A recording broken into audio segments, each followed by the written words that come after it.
এই ভিডিওটি সকল কাতার প্রবাসী ভাই ও বোনেদের জন্য অনেক গুরুত্বপূর্ণ, কারণ এই ভিডিওতে কাতারে কিছু গুরুত্বপূর্ণ বিষয় নিয়ে আলোচনা করব এবং আপনাদের করা কিছু গুরুত্বপূর্ণ প্রশ্নের উত্তর জানিয়ে দেব। অলরেডি প্রশ্নগুলো আপনারা স্ক্রিনে দেখতে পাচ্ছেন। এই প্রশ্নগুলোর আজকে বিস্তারিত আলোচনা করব, তাই ভিডিওটি শুরু থেকে শেষ পর্যন্ত দেখার অনুরোধ রইল। আর আপনি যদি আমাদের প্রবাসী নিউজ টিভি চ্যানেলের নতুন দর্শক হয়ে থাকেন, তাহলে অবশ্যই কাতারের নিত্য নতুন আপডেট নিউজ পাওয়ার জন্য আমাদের চ্যানেলটিকে সাবস্ক্রাইব করে পাশে সাথে বাটনটি অন করে দিবেন। তো চলুন বিস্তারিত আলোচনা শুরু করা যাক। প্রথমেই জানিয়ে দেব কাতারে কিছু গুরুত্বপূর্ণ আপডেট নিউজ, তারপর জানিয়ে দেব আপনাদের করা কমেন্টের উত্তরসমূহ। কাতারে দক্ষ শ্রমিক পাঠানোর তাগিদ প্রবাসীদের। মধ্যপ্রাচ্যের দীর্ঘদিনের বন্ধু প্রতিম দেশ কাতারে 1973 সাল থেকে জনশক্তি রপ্তানি হচ্ছে। বর্তমানে 4 লাখের বেশি প্রবাসী বাংলাদেশি কর্মরত আছেন সেখানে, যাদের অধিকাংশই নির্মাণ কাজের সঙ্গে জড়িত। 2022 সালের কাতার ফুটবল বিশ্বকাপকে আগে শেষ হবে নির্মাণ খাতের সব মেগা প্রজেক্ট। আর তাই করোনা পরবর্তী সময়ে কাতারে নতুন শ্রমিক পাঠাতে দক্ষতার উপর গুরুত্ব দেওয়ার তাগিদ প্রবাসীদের। দীর্ঘ 40 বছরের বেশি সময় ধরে কাতারের সঙ্গে রয়েছে বাংলাদেশের কূটনৈতিক সুসম্পর্ক। দীর্ঘদিনের সুসম্পর্ক থাকলেও দক্ষিণ এশিয়ার দেশ ভারত, পাকিস্তান, ফিলিপাইনের চেয়ে পিছিয়ে রয়েছে বাংলাদেশ। দেশটির নির্মাণ খাতে বাংলাদেশের বড় একটি যুক্ত থাকলেও কাতারের সরকারি বেসরকারি খাতে বড় পদে নেই তেমন কোনো বাংলাদেশি। বাংলাদেশ থেকে দক্ষ ও শিক্ষিতরা না আসা এই পিছিয়ে থাকার কারণ বলে মনে করেছেন প্রবাসীরা। কাতারে অবস্থানরত একজন বাংলাদেশি বলেন, কাজ না জেনে মধ্যপ্রাচ্যে আসার প্রয়োজন নেই। আপনারা যেসব কাজ জানেন সেই সব কাজে আসেন। নিজস্ব দক্ষতা না থাকলে এখানে কোনো লাভ নেই। গত 3.5 বছরে 3 লাখের বেশি কর্মী কাতারে গেছেন, যাদের 80% অদক্ষ। ভবিষ্যতের কথা চিন্তা করে দক্ষ শ্রমিক পাঠানোর উপর গুরুত্ব দেওয়া হয়েছে বলে জানিয়েছেন বাংলাদেশ দূতাবাস। কাতারে বাংলাদেশ দূতাবাসের শ্রম কাউন্সিলর ডক্টর মোহাম্মদ মুস্তাফিজুর রহমান বলেন, আমরা দক্ষ শ্রমিক তৈরি ও বিদেশে পাঠানোর বিষয়ে গুরুত্ব দিচ্ছি।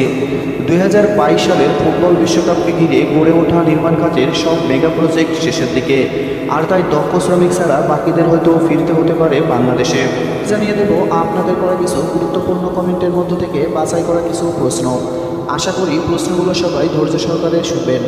প্রথমেই মোহাম্মদ ইব্রাহিম নামের এক ভাই প্রশ্ন করেছেন যে, ভাই আমি আরবির ঘর থেকে এনওসি ছাড়া চেঞ্জ হতে পারবো কিনা। এই প্রশ্নের উত্তর হিসেবে বলবো যে, ভাই এখন কাতারের সব কোম্পানি বা কপিল বর্তমানে এনওসি ছাড়া চেঞ্জ হওয়া যাবে, কোনো সমস্যা হবে না। এক্ষেত্রে আপনি এনওসি ছাড়া চেঞ্জ হতে পারবেন। এরপর এমডি হাসান নামের এক ভাই প্রশ্ন করেছেন যে, ভাই আমি কাতারে হসপিটাল ক্লিনার যাওয়ার জন্য করোনার মধ্যে জমা দিয়েছি ভিসা, আর কতদিন লাগতে পারে আমার কাতারে আসতে। এই প্রশ্নের উত্তরে বলবো যে, ভাই আপনার পাসপোর্ট ভিসা যেহেতু সব ঠিক আছে, তাই কাতার সরকার যখন বাংলাদেশ থেকে লোক নেওয়া শুরু করবে, আশা করি তখন আপনি কাতারে আসতে পারবেন। ডিসেম্বর বা জানুয়ারি নাগাদ আসতে পারবেন বলে আশা করা হচ্ছে। এরপর রাজীব হক নামের এক ভাই প্রশ্ন করেছেন যে, ভাই আমার কোম্পানি অ্যাপ্লাই করার পরে allow to enter the state of Qatar with this RP লেখা ছিল। এইটা 30 দিন ছিল, কিন্তু আমি এন্ট্রি ফর্ম পাইনি। 30 দিন পরে আবার not allow to enter the state of Qatar with this RP দেখাচ্ছে। পরে আমি কোম্পানিকে জানাই, এখন এটা কি রিজেক্ট নাকি ওই অ্যাপ্লাইতে চলবে বুঝতে পারছি না, কারণ আমি এখনও এন্ট্রি পারমিট পাইনি। ভাই প্লিজ দয়া করে একটু বলবেন। এই প্রশ্নের উত্তরে বলবো যে, রাজীব ভাই আপনি অ্যাপ্লাই করার প্রথম 30 দিন পর দেখছেন যে আপনার এখানে লেখা আছে allow to enter the state of Qatar with this RP, এইটা লেখা আসছিল। যখন আপনি 30 দিনের মধ্যে এন্ট্রি পারমিট ফর্ম পাননি, তখন আবার নট অ্যালাউড আসছে।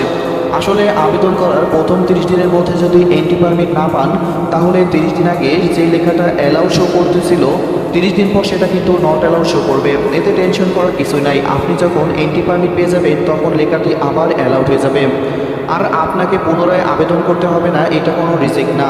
আশা করি বুঝতে পেরেছেন। এরপর মোহাম্মদ শাহিন নামের এক ভাই প্রশ্ন করেছেন যে, ভাই আমার আইডির মেয়াদ শেষ, আমি কি রিএন্ট্রি পারমিট পাবো। আসলে ভাই আমি আমার আগের অনেক ভিডিওতেই বলেছি, আইডির মেয়াদ যদি শেষ হয়ে যায়, আইডিতে যদি নট অ্যালাউড লেখা আসে, যে কোনো কিছুই আসুক না কেন, আপনার রিএন্ট্রি পারমিট পাওয়ার ক্ষেত্রে কোনো সমস্যা হবে না। আশা করি বুঝতে পেরেছেন। এরপর এমডি শফিক নামের একবার প্রশ্ন করেছেন যে, ভাই আমরা তো কাতারে আছি 3 বছর ধরে, কিন্তু এখন একটু জানাবেন আপ ডাউন টিকিট চালু হয়েছে কিনা এবং টিকিটের দাম কত জানালে ভালো হতো। জি ভাই, কাতার থেকে আপ ডাউন টিকিট চালু হয়েছে এবং টিকিটের দাম একটু চড়া দামে আছে। এর জন্য আপনি আপনার কপিল বা কোম্পানি থেকে টিকিট সংগ্রহ করতে পারবেন। আশা করি বুঝতে পেরেছেন। এরপর এমডি আনারুল ইসলাম নামের এক ভাই প্রশ্ন করেছেন যে ভাই আমাকে আমার কপিল বলেছে যে 2022 সালে কাতার ফুটবল বিশ্বকাপকে ঘিরে আমার কাজ নাকি স্টেডিয়ামে হবে, সত্যি কি স্টেডিয়ামে লোক নেবে আর আমি নতুন বিষয়ে যাব, জানাবেন প্লিজ। জি ভাই, আপনার কপিল এবং কোম্পানি একদম সঠিক কথা বলেছে। কাতারে 2022 সালে ফুটবল বিশ্বকাপকে ঘিরে অনেক কাজ ডিউ পড়ে আছে। কারণ আপনারা সবাই জানেন কাতার থেকে বিভিন্ন দেশে যখন কর্মীরা করোনার ছুটি থেকেছে তখন তারা কিন্তু করোনার জন্য আর কাতারে যেতে পারে নাই। এজন্য কাতার স্টেডিয়ামের যে কাজগুলো সেটা অনেকটাই আপনার কমতি হয়েছে। এই জন্য আপনার কপিল বা কোম্পানি সঠিক কথা বলেছেন, আপনি নতুন ভিসায় যেতে পারেন এবং আপনার কোম্পানি একদম সঠিক কথা বলেছেন। আশা করি বুঝতে পেরেছেন। এরপর রাতুল নামের এক ভাই প্রশ্ন করেছেন যে ভাই আমার এন্ট্রি পারমিটের জন্য আমার কোম্পানি আবেদন করেছে আর অ্যালাউ হয়েছে, এখন আমার কী করতে হবে? এখন আপনার কিছুই করতে হবে না, কিছুদিন অপেক্ষা করেন, আপনি এন্ট্রি পারমিট পেয়ে যাবেন। এরপর ফয়সাল খান নামের এক ভাই প্রশ্ন করেছেন ভাই কিছু কিছু জায়গা থেকে শোনা যাচ্ছে কাতার বিশ্বকাপ 2022 সালের পর থেকে কর্মী ছাঁটাই করবে, এই ঘটনা কি সত্যি, জানাবেন প্লিজ।